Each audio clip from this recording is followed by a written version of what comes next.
Suppose आपके पास एक equation है एनर्जी का, right, E is equal to half mv² है, या कोई नया कोई फिजिक्स का relation, suppose force is equal to mass into acceleration है ना। तो ऐसा कोई भी अगर न्यू रिलेशन होता है तो न्यू रिलेशन इस्टेब्लिश करने के क्या रूल्स होते हैं, आपका कंसेप्ट हम फॉलो कर सकते हैं, देखेंगे बेटा।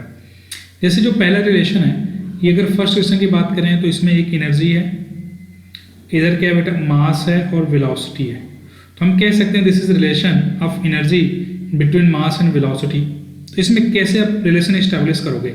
अगर इसको जनरल फॉर्म में लिखूँ तो मैं बोल सकता हूँ कि energy is equal to any constant and mass to the power a and velocity to the power b। कुछ इस फॉर्म में मैं लिख सकता हूँ कि अगर यहाँ पे k की वैल्यू कुछ हो सकती है, कोई कांस्टेंट आ सकता है, a कोई पावर में हो सकता है, b भी कोई पावर में हो सकता है, कोई वैल्यू हो सकती है। जैसे यहाँ पे a की वैल्यू 1 है, यहाँ पे k की वैल्यू अगर देखो तो 1/2 है, a की वैल्यू 1 है और b की वैल्यू क्या है, 2 है। तो जनरलाइज अगर फॉर्म में लिखे तो हम इस तरह से लिख सकते हैं। सिमिलरली अगर यहाँ पे लिखे तो जनरलाइज फॉर्म में k m to the power a to the power b। इसका मतलब यहाँ पे k की वैल्यू कितनी है बेटा, 1 है, a की वैल्यू कितनी है, 1 है, और b की वैल्यू कितनी है, 1 है। तो आपका इक्वेशन आ गया f इक्वल टू m। तो अब जब भी आपको कोई रिलेशन इस्टेब्लिश करने के लिए बोला जाएगा फिजिकल क्वांटिटी के बीच में, तो आपको एक पहले जनरल इक्वेशंस लिखने होंगे। एक जनरल फॉर्म में कोई इक्वेशंस लिखिए, उस इक्वेशंस को डायमेंशनली करेक्ट कीजिए, और डायमेंशनली करेक्ट करने के बाद आप a, b और कांस्टेंट की वैल्यू कैलकुलेट करेंगे। तो यहाँ पे जो कांस्टेंट की वैल्यू होती है बेटा, ये कांस्टेंट की वैल्यू एक्सपेरिमेंट से कैलकुलेट की जाती है। ये कांस्टेंट की वैल्यू जो यहाँ पे जैसे 1 आ गई, यहाँ पे 1/2 आ गई, इसको आप डायमेंशन एनालिसिस से कैलकुलेट नहीं कर सकते हो, ये एक्सपेरिमेंट से ही कैलकुलेट की जाती है। जैसे हम a और b की वैल्यू यहाँ से निकालेंगे, उसके बाद एक एक्सपेरिमेंट परफॉर्म कर देंगे। 1 kg का मास है, 2 मीटर पर सेकंड जा रहा है, तो उसकी एनर्जी हम कैलकुलेट कर लेंगे। तो इसको इससे इक्वेट कर देंगे तो वहाँ से कांस्टेंट की वैल्यू अपने आप आ जाएगी। तो इस तरह से हम कांस्टेंट की वैल्यू कैलकुलेट कर लेते हैं एक्सपेरिमेंटली, राइट। बट हमें नया रिलेशन कैसे इस्टेब्लिश करना है उसके बारे में हम थोड़ी सी बात करेंगे। जैसे मान लीजिए आपके पास कोई एक इक्वेशंस हो गया है, कोई सिंपल रिलेशन हो गया, आपको जो अपने 11th क्लास के बोर्ड एग्जाम के लिए भी आपने किया होगा, स्कूल एग्जाम के लिए, कि टाइम पीरियड, सिंपल पेंडुलम के टाइम पीरियड का रिलेशन पूछता है।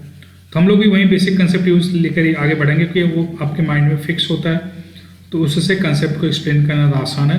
और मोस्टली ये कंसेप्ट आप सब जानते भी होंगे, ठीक है, 11th क्लास में आपने पढ़ा होगा। आ जाओ बात करते हैं। जैसे मान लीजिए आपके पास सपोज बोला गया, एग्जाम्पल लेके चलते, example number 1, establish the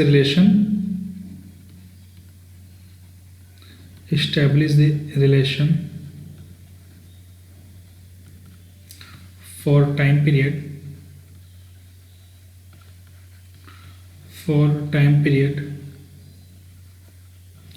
of a simple pendulum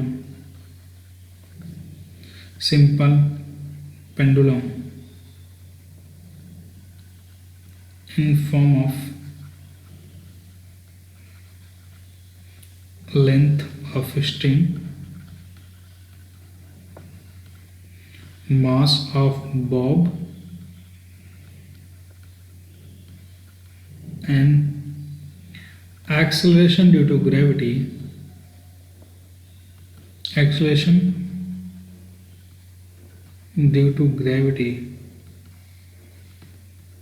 g। इसका मतलब क्या है? जैसे आपके पास सिचुएशन कुछ ऐसा बेटा, एक सपोर्ट है, सपोर्ट से एक पेंडुलम हैंग्ड है, पेंडुलम का मास l है, लेंथ मास m है, लेंथ l है, g नीचे एक्ट कर रहा है, और आपको इसका टाइम पीरियड पूछा है कितना होगा। तो आप सिंपली क्या करते हैं, पेंडुलम को जब आप स्विंग कराएंगे तो आपका ऐसे स्विंग करेगा, एक पोजीशन यहाँ से मान लो आपने गया, ऐसा गया ये, फिर यहाँ गया, फिर वापस जब यहाँ पे आता है तो आपका एक टाइम पीरियड होता है। तो बोल रहा है कि जब ये स्विंग कर रहा है इस तरह से, इसका टाइम पीरियड क्या होगा, वही आपसे पूछा है। आ जाओ समझते हैं। तो हम सिंपल जनरलाइज फार्मूला वहीं अप्लाई करेंगे, जो मैंने कंसेप्ट आपको बताया कि हम जनरलाइज कंसेप्ट से लेके चलेंगे। हम क्या लिखेंगे, हम ऐसा एज्यूम कर सकते हैं कि जो टाइम पीरियड है वो किस बात पर डिपेंड करता है बेटा, कितने फिजिकल क्वांटिटी है, या तो मास पे डिपेंड करेगा, लेंथ पे और जी पे। तो कुछ पावर करके डिपेंड तो करेगा। सपोज मैं इसको एज्यूम कर रहा हूँ, मान लो मास की पावर ए हो गया, एल की पावर बी हो गया, जी की पावर सी, कुछ इस तरह से डिपेंड करेगा, और एक कोई कांस्टेंट आ गया के। तो ये आपका जनरल इक्वेशन आ जाता है इस रिलेशन। अब ये रिलेशन अगर फिजिकली करेक्ट है तो डायमेंशनली करेक्ट तो इसको होना ही पड़ेगा, बिकॉज अगर फिजिकली करेक्ट है तो डायमेंशनली करेक्ट होगा ही होगा, क्योंकि अगर एडवांस क्वालिफाइड है तो मेंस क्वालिफाई होगा। ठीक है, सिंपल सी बात है। अगर देख बेटा यहाँ पे अगर ये डायमेंशनली करेक्ट है तो as per principle of homogeneity, principle of homogeneity, dimensions of t will be equal to dimensions of k, m to the power a, l to the power b and g to the power c। ठीक है, तो dimensions of t कितना हो गया बेटा, time period है तो इसका भी डायमेंशंस m0 l0 t लिख सकेगा, क्योंकि m और लेंथ कुछ है नहीं, बस टाइम है। कांस्टेंट का आपको एज यूजुअल मैंने कई बार बता चुका हूँ, कांस्टेंट का कोई भी डायमेंशन नहीं होता, क्योंकि 1/2 समथिंग ऐसा होगा, इसका कोई भी डायमेंशन नहीं होगा तो डायमेंशनलेस क्वांटिटी है। नाउ बचा किसका बेटा, मास m का। तो मास का डायमेंशन मतलब m, तो m पावर a तो m पावर a हो गया, इंटू l लेंथ तो l पावर b हो गया, g आपका एक्सेलरेशन है तो l t पावर -2 है ना। तो अब देख बेटा पावर c है तो यहाँ पे c हो जाएगा, यहाँ पे 2c हो जाएगा ना, क्योंकि l t पावर -2 के power c, l power c t power -2c। तो इम्प्लाइज आप इसको क्या लिख सकते हो, m0 l0 t which is equal to m to the power a, l to the power b plus c। देखो यहाँ पे b और c है ना, l को एक साथ रख दो और t के पावर -2c। अब देखो अगर ये डायमेंशनली करेक्ट है तो ये तभी पॉसिबल है जब m का पावर जो यहाँ पे 0 है इसके साथ सेटिस्फाई करे, l का पावर इसको सेटिस्फाई करे और t का पावर जो यहाँ पे एक तरह से 1 है ये 2c को सेटिस्फाई करे। यहाँ से करेगा तो बेटा यहाँ से तेरे पास 3 इक्वेशंस आते हैं निकल के, इसको देखेगा तो यहाँ से आपके पास 3 इक्वेशंस आते हैं। कौन कौन है, एक सेकंड, यहाँ पे आपके 3 इक्वेशंस जो है कौन कौन है उसको जो देखो जरा, तो जो पहला इक्वेशन आता है वो a इज इक्वल टू 0 का आ जाता है। देखो m के पावर है यहाँ पे a, यहाँ पे 0, तो यहाँ पे यहाँ से अगर कंपेयर करेंगे तो यहाँ से आ जाता है a की वैल्यू कितनी आ गई, 0 आ गई, a की वैल्यू कितनी आ गई, 0। इक्वेशन नंबर 1 हो गई।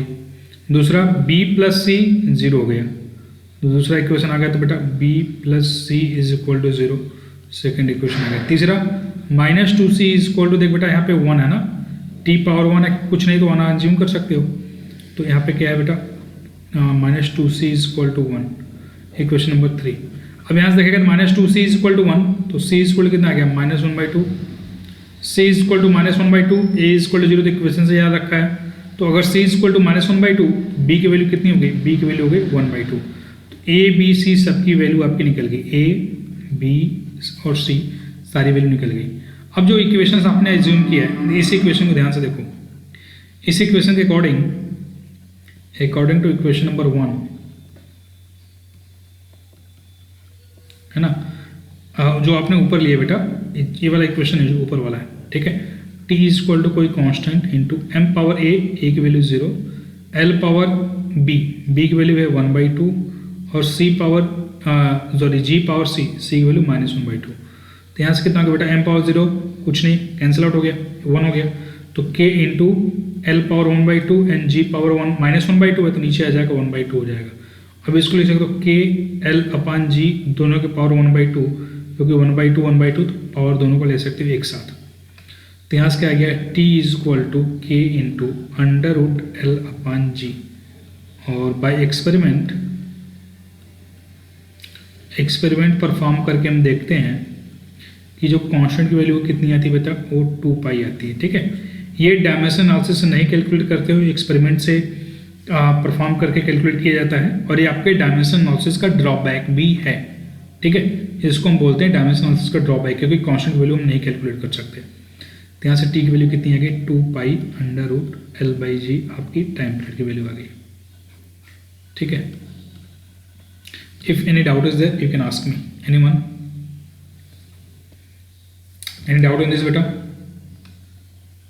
नो सर, बहुत बेसिक है और मोस्टली सब जानते होंगे, ठीक है। तो इसमें मैं और एग्जांपल नहीं करा रहा, जितने भी रिलेशन है आपको क्या करना है, पहले जनरलाइज फॉर्म में कर दो, ऐसे जनरलाइज फॉर्मेज में कर दो और ए बी सी की वैल्यू निकाल लो डायमेंशंस इक्वेट करके MLT का, और आप कांस्टेंट की वैल्यू फिर एक्सपेरिमेंट से निकल जाती है या फिर आपको क्वेश्चन में मेंशन रहेगा, ठीक है। तो ये आपके पैराग्राफ बेस्ड क्वेश्चन जब जेईई मेंस के एडवांस में आते हैं, मोस्टली इस पे बेस्ड एडवांस में आते हैं, तो पैराग्राफ बेस्ड क्वेश्चन ऐसे ही किए जाते हैं, दिखने पे टफ लगते हैं लेकिन इस एनालिसिस से बहुत ईजी हो जाते हैं, ठीक है। आज अब आगे बात करते हैं limitation of dimensional analysis. which is the last topic of dimensions, right? Limitation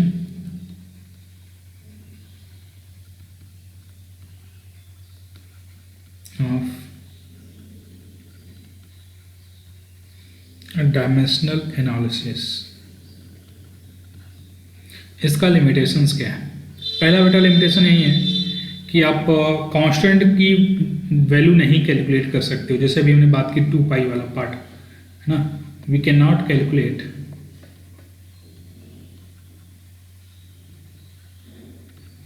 value of, इसको बोलते हैं प्रोपोर्शनैलिटी कांस्टेंट, ठीक है, वैल्यू ऑफ प्रोपोर्शनैलिटी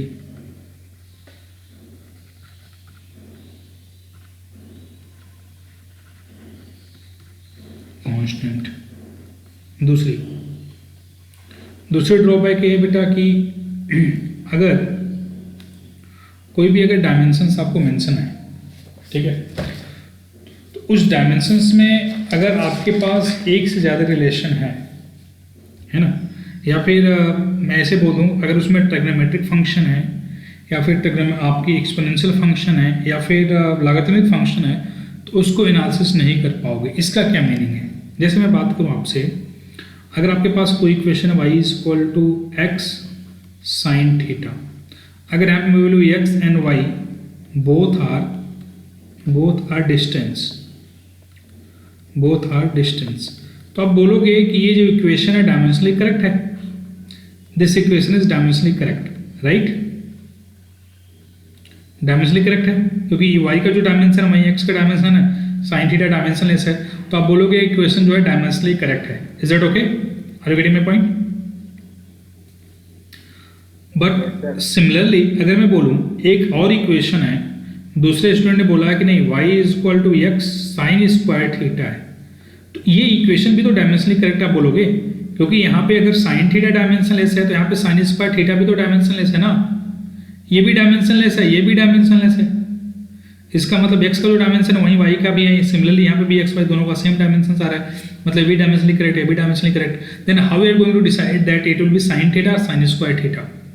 सिमिलरली अगर आपका log x है या log x क्यूब है या स्क्वायर है, log x का होल स्क्वायर है, आप कैसे डिसाइड करोगे? सिमिलरली एक्सपोनेंशियल a के पावर x है या a के पावर 2x है, आप कैसे डिसाइड करोगे? We can not decide this as per dimension analysis. That's why a equation containing trigonometric function, logarithmic function or exponential function cannot be analyzed using dimension analysis. Is that clear? Yes, sir. है ना? तो ऐसे question जो बेटा statement form में आते हैं, ये सब छोटी छोटी चीज़ें हैं, है ना? और अब अगर आप प्रीवियस पैटर्न देखेंगे, चाहे नीट का पैटर्न देखें, चाहे जेई के एडवांस का पैटर्न देखें, तो मेंस का पैटर्न आप देखो, है ना, आपके एग्ज़ाम जो है वो बहुत बेसिक हैं। मतलब अगर इस बार एडवांस का पेपर कुछ ज़्यादा था फिजिक्स की बात करें तो, है ना, बट इन जनरल जो आपके पेपर्स आते हैं मेंस लेवल के अगर देखें तो, या एडवांस में कभी कोई क्वेश्चन ऐसे भी होते हैं जो बहुत बेसिक होते हैं, तो वहाँ पे इतना बेसिक क्वेश्चन हो जाता है बेटा को आपसे मिस हो जाता है, क्योंकि बेसिक चीज़ें नहीं पता होती या आप गलती करके रहते हो, तो गलती नहीं करनी है। बहुत टफ क्वेश्चन ऑब्वियसली वो छोड़ने वाले क्वेश्चन होते हैं, वो हमारा टारगेट नहीं है। हमारा टारगेट है कि जो एवरेज क्वेश्चन हैं या एवब एवरेज क्वेश्चन हैं वहाँ तक कंप्लीट करने का 75% तक टारगेट है ना।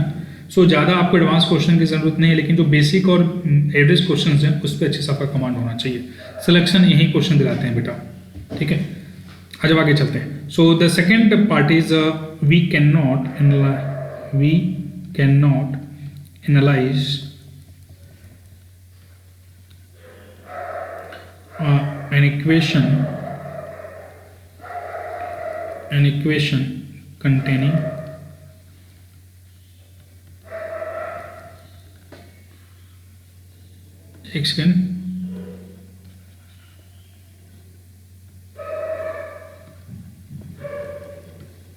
containing trigonometric function,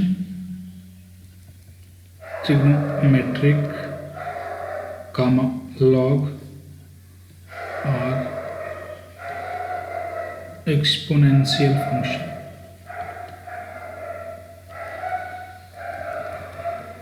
or exponential function. Third part. अगर कोई इक्वेशन में बेटा दो से ज़्यादा टर्म्स होना तो उसको भी एनालिसिस नहीं कर पाओगे। जैसे मैं बोलूँ, अगर आपको बोला जाए कि s is equal to u t plus half a t square है, ये रिलेशन इस्टेब्लिश करो, ये रिलेशन आप डायमेंशन एनालिसिस इस्टेब्लिश नहीं कर सकते हो। क्यों? क्योंकि इसमें आपके पास अगर लिखोगे तो s is equal to constant u के पावर ए, है ना, ए के पावर बी, टी के पावर सी लिखोगे, कुछ इसी तरह से लिखोगे, इसी फॉर्मेट में आपको आएगा। आपको कैसे पता चलेगा इसमें कि दो टर्म, थ्री टर्म्स हैं? इन जनरल कोई भी इक्वेशन जो आप एनालिसिस करते हो, डायमेंशन एनालिसिस से नए रिलेशन इस्टेब्लिश करते हो, तो जब भी कोई न्यू रिलेशन इस्टेब्लिश करते हो तो आपको उसमें ये भी क्लियर होता है कि आपके दो ही टर्म है। अब थ्री टर्म्स का कोई भी relation containing more than two terms can not be established using dimension analysis. Is that clear? Is that clear? Yes, sir. So, a equation containing more than two terms cannot be established using dimensional analysis, right? An equation or a relation, you can simply a relation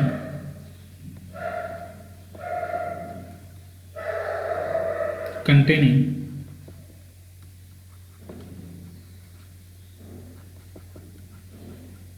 more than two terms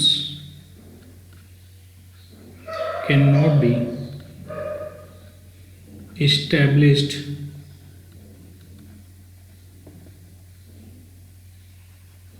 using dimensional analysis.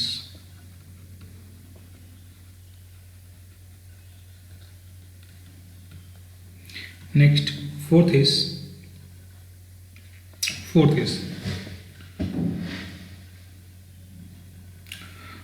अगर कोई physical quantity ऐसा है बेटा जो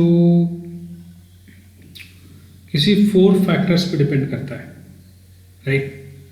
अगर more than three factors पे depend करता है, जैसे मैं बोलूँ, मान लेते हैं अगर कोई फिजिकल क्वांटिटी है यक्स या फिजिकल क्वांटिटी क्यू, है ना, ये मास पे भी डिपेंड करती है, ये लेंथ पे भी डिपेंड करती है, ये वेलोसिटी पे डिपेंड करती है, टाइम पे डिपेंड करती है। अगर थ्री से ज़्यादा है, मान लो फोर्थ हो गया, ठीक है, तो ऐसे इक्वेशंस को आप एनालिसिस नहीं कर सकते हो। क्यों? समझेंगे। आप यहाँ पे अगर Q इज इक्वल टू कोई constant m power a, l power b and t power c, v power c and t power d, ऐसे लिखोगे आप। अब यहाँ पे जब आप Q का डायमेंशंस लिखेंगे, Q का डायमेंशंस आप लिखेंगे तो क्या जाएगा, यहाँ पे m आएगा, l आएगा, t आएगा। In general m, l, t आएंगे मोस्ट ऑफ द इक्वेशंस में, और यहाँ पे भी आपका k इंटू m आएगा, l आएगा और t आएगा। इधर देखना, यहाँ पे m, l, t में जो इक्वेशंस बनेंगे उसमें a भी रहेगा, b भी रहेगा, c भी रहेगा, d भी रहेगा, है ना। और जब यहाँ पे m को इक्वेट करोगे पावर को, l के पावर को इक्वेट करोगे, t के पावर को इक्वेट करोगे, तो यहाँ पे जब इक्वेट करोगे तो आपके इक्वेशन नंबर 1, इक्वेशन नंबर 2 और इक्वेशन नंबर 3, आपके पास 3 इक्वेशन आएंगे, आपके पास 3 इक्वेशंस आ जाएंगे। और आपके पास अननोन कितने हैं? 1, 2, 3, 4 एंड 4 अननोन है। Can you solve using 3 equation with 4 unknown? We can not. Are you getting my point? Yes, sir. अगर आपके पास 4 अननोन है और 3 इक्वेशंस आप कैसे सॉल्व कर सकते हो? You can not solve a 4 equation using 3 unknown.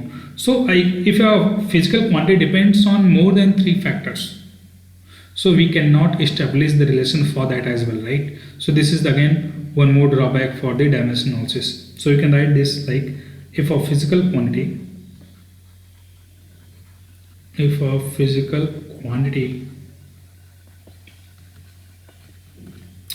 depends on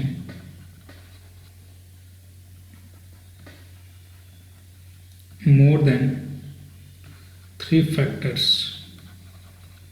so we cannot establish the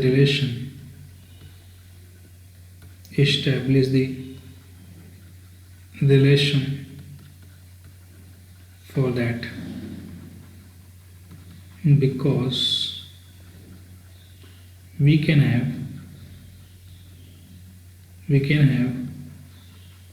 only three equation by comparing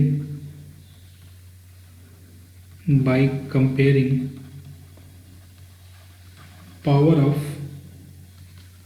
M, L and T. ठीक है, गॉट इट?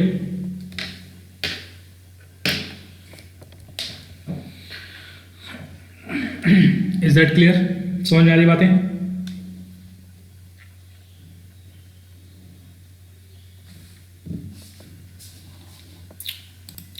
नाउ यहाँ पे आपको बेटा डायमेंशन एनालिसिस यहाँ पे कंप्लीट होता है, ठीक है? सो डायमेंशन एनालिसिस से आपको किस एरिया पे ध्यान देना, कंपटीशन पॉइंट ऑफ व्यू से बात करेंगे। सो आपको बस दो पॉइंट पे ध्यान रखना है। पहला, अगर आप किसी एक पॉइंट पे ध्यान देना जो सबसे इंपॉर्टेंट है, तो सबसे इंपॉर्टेंट पॉइंट एप्लीकेशन नंबर 3 है, जो प्रिंसिपल ऑफ होमोजेनिटी वाला पार्ट है, ठीक है? इसलिए उस पर हमने ज़्यादा क्वेश्चंस भी प्रैक्टिस किए हैं। ओके, सो आई थिंक सारे पॉइंट्स आपको क्लियर होंगे बेटा। यहाँ पर आपका डायमेंशन एनालिसिस कंप्लीट होता है। ओके।